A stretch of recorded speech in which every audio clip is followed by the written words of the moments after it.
está a punto de arrancar acá la charla de datos que se llama Es una nube, no hay duda, que parece que es un tema de Box Day. Ahora Diego nos va a explicar, yo lo escuché ayer porque no lo conocía. Diego nos va a contar cómo esto se vincula con los datos, con la información, con por qué visualizar toda la complejidad que nos rodea, porque es importante. Esto es dentro del marco de Contar con Datos 2023, que es la edición del concurso de visualización de información que organiza la Dirección de Articulación y Contenidos Audiovisuales junto con el Data Science Lab de San Andrés, de la Universidad de San Andrés. Así que, además de pasar la tarde de hoy en este festival, todos y todas pueden participar de este concurso, pueden mandar una visualización.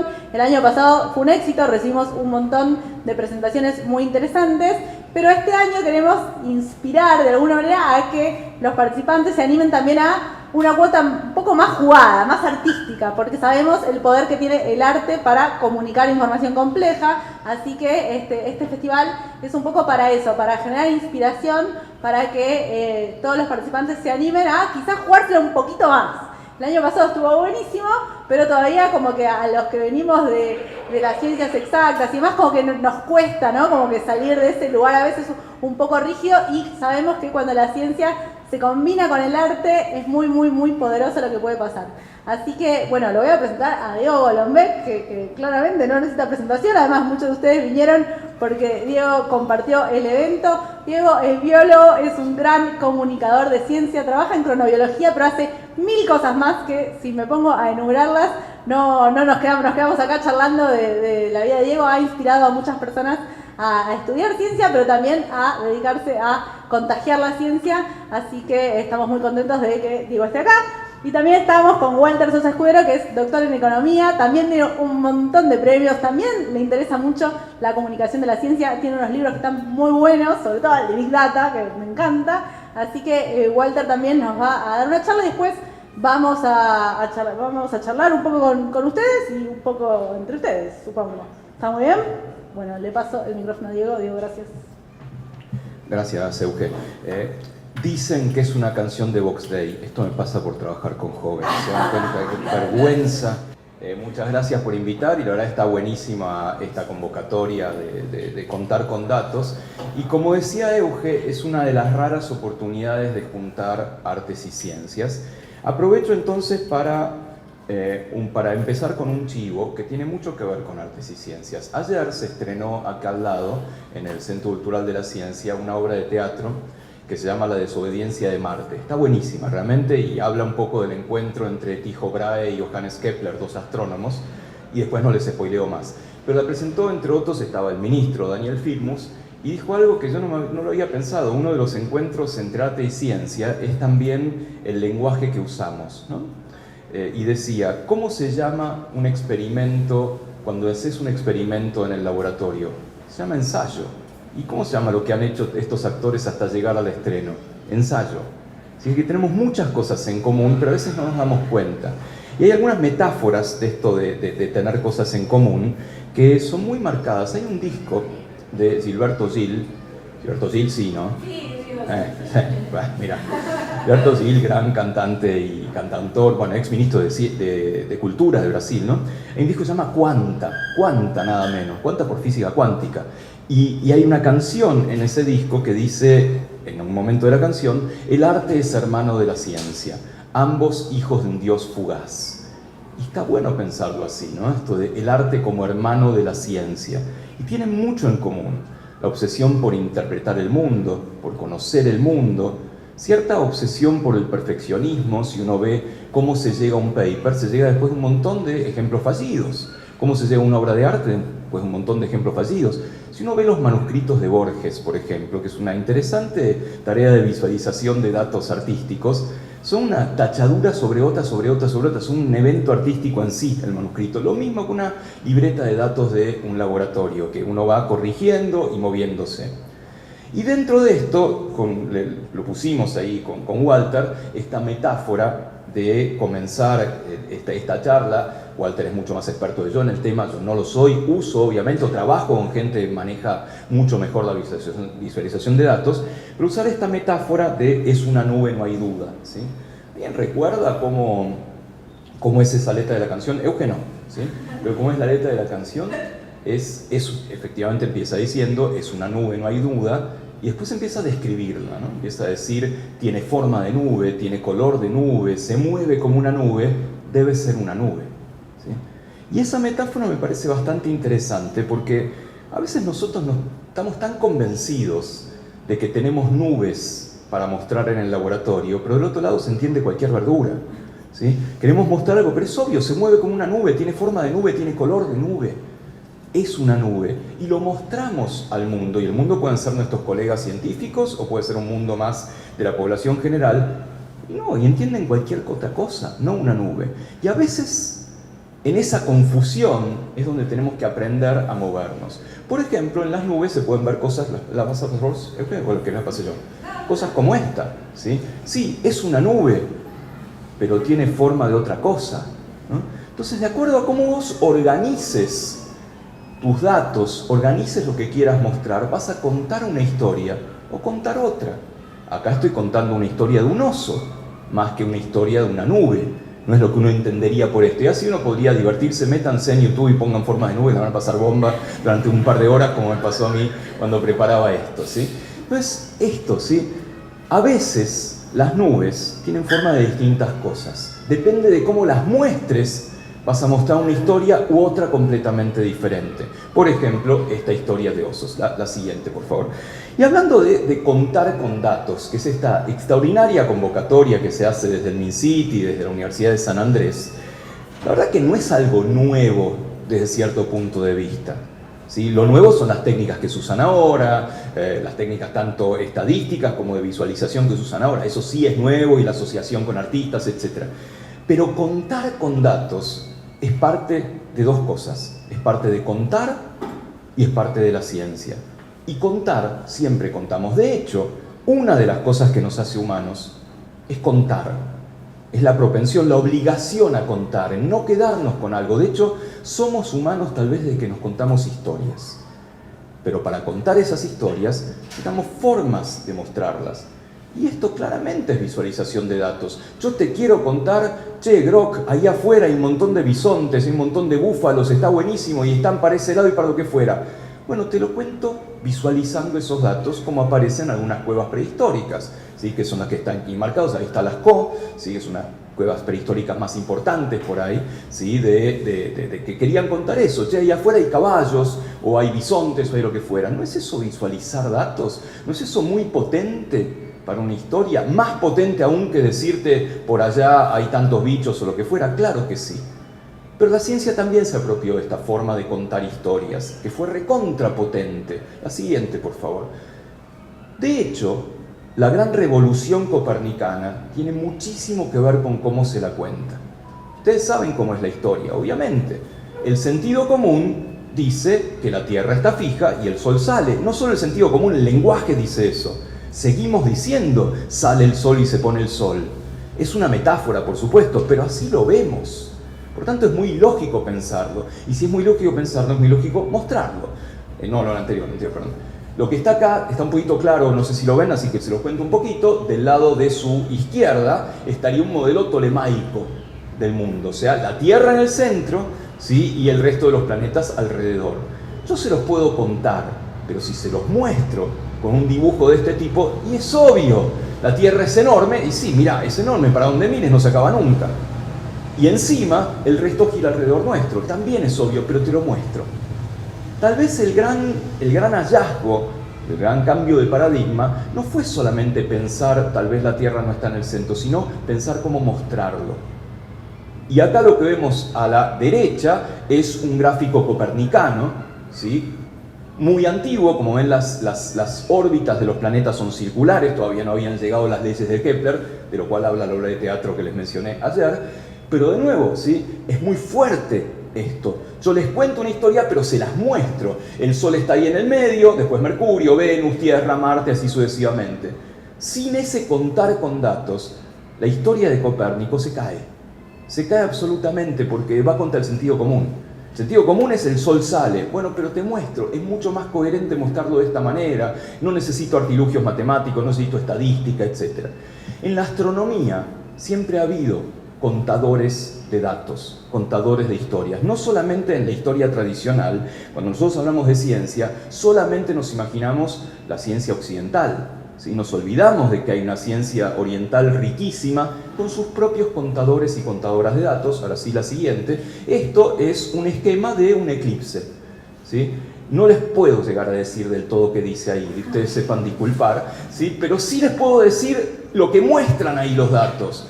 Sí, muestra el Sol, muestra la Luna, muestra la Tierra y cómo se va moviendo la Luna tapando distintas partes del Sol y cómo eso se ve desde la Tierra. No necesito saber árabe para eso. Necesito saber contar historias visualizando un montón de números. Atrás de esto hay números, ¿sí? Hay órbitas, hay períodos y así sucesivamente. La siguiente, por favor. Y a veces esos datos también los podemos mostrar de manera que es mucho más fuerte que mostrarte una planilla.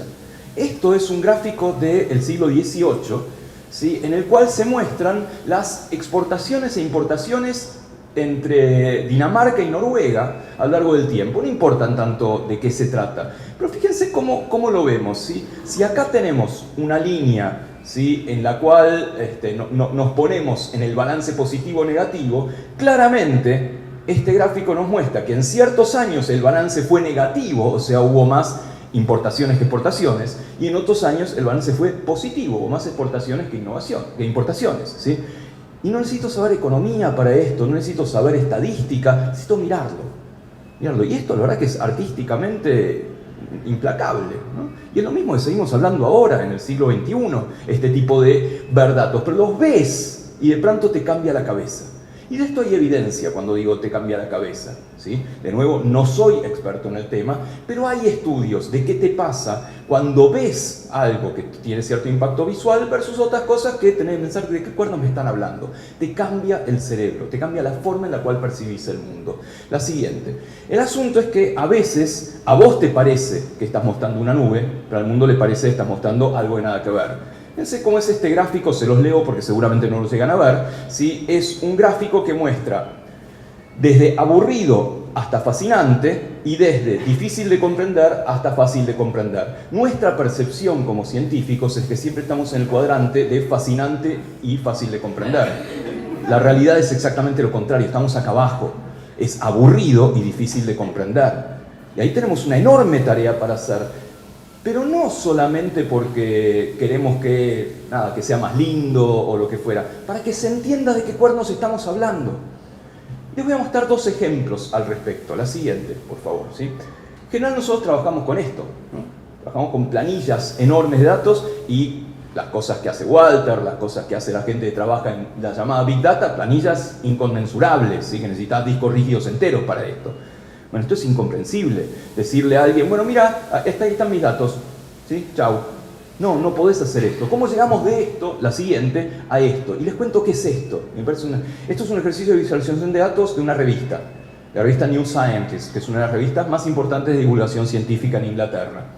Resulta que los tipos querían mostrar cómo es que en ciertas áreas hay nombres que empiezan a destacarse. ¿Y cómo lo destacás? Ves cuántos trabajos publican esas personas y con quiénes colaboran. Entonces acá ¿qué tenemos? Círculos cuyo diámetro representa cuántos papers tiene una persona, en este caso en el área de células pluripotentes, stem cells, ¿sí? Obviamente acá hay algunos que publican mucho más, pero más allá de eso vemos que hay flechitas. Las flechitas significa con quién interactúa cada uno de estos tipos. Hay flechitas más gruesas, flechitas más finitas, interactúan más o interactúan menos, y hay flechitas más y menos. Este nombre, Yamanaka, fíjense, tiene un círculo enorme y un montón de flechitas, todo el mundo quiere colaborar con él. Bueno, de acuerdo a este trabajo de una revista de divulgación científica, decían, y este va a ganar el próximo premio Nobel. Y efectivamente, 2 años más tarde, Yamanaka ganó el premio Nobel. O sea que mirando las interacciones de papers entre dos personas, pero mirándolo, no necesitas mucho más que eso, no necesitas una planilla Excel para eso, podés predecir algo como quién va a ser el próximo premio Nobel.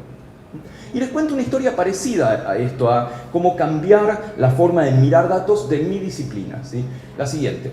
Yo trabajo con ritmos biológicos, ¿sí? Como las fluctuaciones a lo largo del día de la actividad, la temperatura, el estado de ánimo, etc. Y a veces tenés que ver varias de estas fluctuaciones simultáneamente, ¿sí? Entonces, acá tenemos, por ejemplo, este es un trabajo muy viejo, un trabajo clásico de la disciplina, en la cual tenés alteraciones, fluctuaciones a lo largo de muchos días de la temperatura corporal, del sodio en la sangre, del potasio en la sangre, del volumen urinario, etc. No me dice mucho esto, ¿sí? ¿Cómo sé cómo se relacionan estas variables entre sí? Tengo que pensar una nueva forma de contarlo, una nueva nube para contarlo. La siguiente. Entonces se inventó en mi disciplina, la cronobiología, una forma totalmente distinta de mostrar los datos. La siguiente. ¿Qué pasa si grafico así? Días sucesivos de un experimento versus 24 horas. Entonces, si la variable está activa a lo largo de estos días sucesivos, voy a ver que acá está activa durante este horario, y así sucesivamente. Y acá puedo superponer distintas formas de mostrar los mismos gráficos, muy distinto al anterior. Esto es solamente actividad locomotora. ¿Qué pasa si esto superpongo cuando es el máximo o el mínimo de temperatura? Estos gráficos se llaman actogramas, y para nosotros es algo de todos los días. Nosotros graficamos los datos así, porque mirándolos solamente yo sé de todo sobre esto, mientras que en el gráfico anterior, que es el gráfico obvio, cómo fluctúa la temperatura a lo largo del tiempo, etc., no le puedo sacar tanta información. Entonces, por ejemplo, la siguiente, otro gráfico histórico, la siguiente, ¿sí? Acá estamos viendo en el mismo gráfico cómo fluctúan la actividad locomotora, ¿sí?, de una persona en aislamiento y la temperatura de una persona en aislamiento. E inmediatamente sé qué relación hay entre ambas, qué pasa si una sube y la otra no, y así sucesivamente. Me cambia la forma de entender el mundo. Y hablando de entender el mundo, la siguiente, ¿se puede cambiar el mundo contando datos? La forma en la cual vos mostrás una nube, si mostrás una nube con forma de oso, de perro o de conejo, ¿es simplemente un divertimento? ¿Una forma para mostrarlo más lindo y que la gente se enganche más o menos? ¿O se cambia el mundo? Permítanme mostrarles 3 ejemplos en los cuales realmente se cambia el mundo contando los datos. Uno de los ejemplos más conocidos, Florence Nightingale, ¿sí?, la creadora de la enfermería profesional. O sea, tenía que mostrarle a la reina Victoria, nada menos, que en distintos lugares, en distintos hospitales en guerra, esto es durante la guerra de Crimea, había distintos tratamientos y los soldados sobrevivían más o menos. Algo importantísimo para el imperio, para la guerra y lo que fuera. E inventó, ¿sí?, este gráfico en flor, lo inventó ella literalmente para mostrarle, mira, en estos meses no teníamos heridos, acá empezamos a tener más. Y fíjate, en los hospitales de este tipo hay muchos más muertos que en este, y así sucesivamente. Por tanto, veamos por qué está ocurriendo eso. Y sin estos gráficos hubiera sido una planilla que nadie hubiera entendido. Entonces, la forma de mostrar los datos de heridos y muertos en la guerra de Crimea cambió el curso de la guerra, o sea, cambió el mundo. Siguiente ejemplo de cambiar el mundo, ¿sí? En la Exposición Universal de 1900 en París, ¿sí?, exposiciones universales donde van todos los países, en París quedó la Torre Eiffel, a propósito, en el stand de Estados Unidos hubo una serie de visualizaciones de datos que creó este señor Dubois, en las cuales mostraba la evolución de los logros de los afroamericanos en los últimos 35 años. ¿Por qué 35 años? Porque habían pasado 35 años desde la abolición de la esclavitud.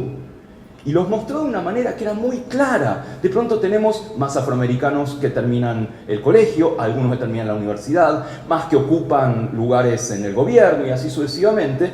Y eso cambió la perspectiva del mundo frente a la esclavitud, ¿sí? Realmente un gráfico, mostrarlo todo junto a todos los países del mundo, cambió una perspectiva de racismo directamente, por mostrar los datos de cierta manera. La siguiente. Otro ejemplo, este es un contraejemplo de alguna manera, ¿sí? Un psicólogo norteamericano, Goddard, ¿sí?, que además era escritor, ¿sí?, escritor de novelas, escribió una novela, ¿sí?, en la cual puso por primera vez este tipo de gráficos que hoy se conocen bastante. ¿Vieron los gráficos en los cuales se ve cómo se hereda cierta característica a lo largo de las generaciones? Entonces tenemos que el círculo es de mujeres, el cuadrado es de hombres, y en algún momento, si algo es distinto, en este caso vemos un círculo negro, es que tiene alguna característica distinta heredable. En este caso, la característica heredable tiene que ver con las capacidades cognitivas. Esto es una novela, ¿sí?, y en la cual muestra entonces este escritor que esta chica que tenía un defecto en capacidades cognitivas tiene un hijo con el personaje principal de la novela, que es este Calicach, ¿sí? Y obviamente el hijo también tiene esa característica que después empieza a aparecer mucho más en la población. Bueno, esto, insisto, esto es ficción, es una novela.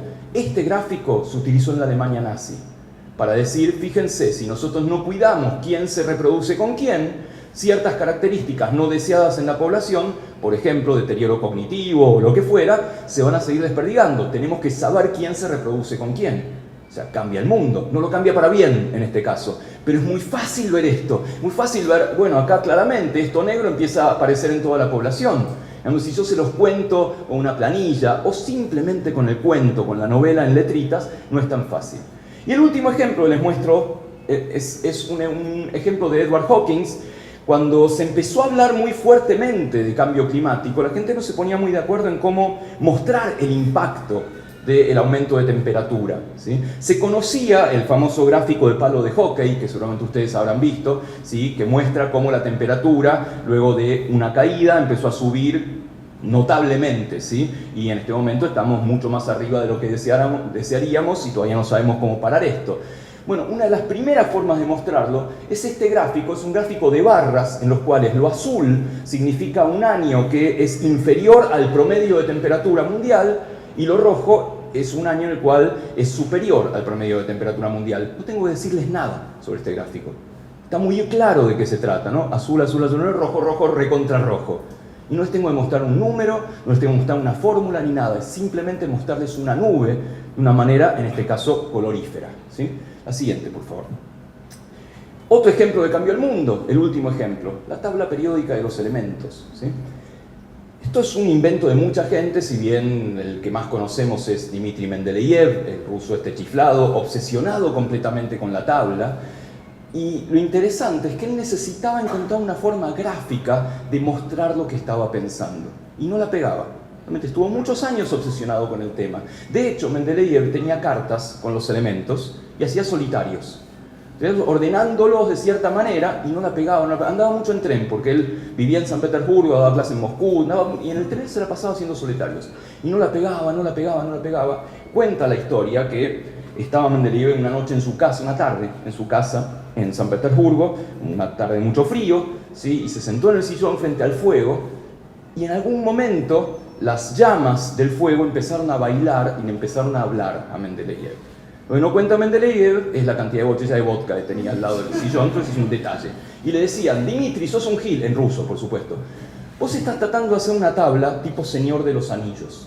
Una tabla para contenerlos a todos los elementos. Y no conoces a todos los elementos.